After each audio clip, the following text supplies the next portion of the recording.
அண்ணா திமுக ஆட்சியில் இன்றைக்கு சென்னை மாநகர பகுதியில் இருக்கின்ற மக்கள் மழை காலத்தில் தண்ணி தேங்காம அதை உடனடியாக மழை பெய்ய தண்ணி வடி வேடுவதற்காக மழைநீர் வடிகால் வசதி செய்வதற்காக அண்ணா திமுக ஆட்சியில் 2400 கிலோமீட்டர் நாங்கள் சர்வே செய்து நாங்கள் தயாராக வச்சுருந்தோம்.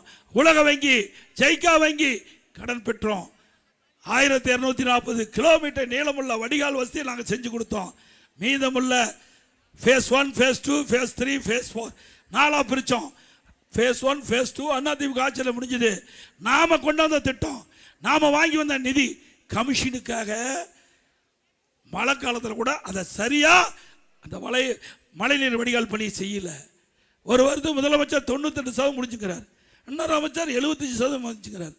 இன்னொரு லோக்கல் இருக்கிற அமைச்சர் யார் தெரியும், மாசாவா அவரு 20 சென்டிமீட்டர் மழை பெஞ்சா கூட ஒரு சொட்டு தண்ணி நிற்காதான். 20 சென்டிமீட்டர் கனமழை பெஞ்சா கூட ஒரு சொட்டு தண்ணி சென்னை வீதியில் நிற்காதான். அப்படியா இருக்குது? அதிமுக ஆட்சியில் கொண்டு வந்த திட்டத்தை கூட முழுமையாக நிறைவேற்றப்படாத அரசாங்கம் திமுக அரசாங்கம் எண்ணி பார்க்க வேண்டும். இதுவரைக்கும் எஞ்சிய மழைநீர் வடிகால் நீள பணிகள் இன்னும் மேற்கொள்ள. அப்படிப்பட்ட மோசமான அரசாங்கம் திமுக அரசாங்கம். இந்த நேரத்தில் நினைவு கொள்ள வேண்டும்.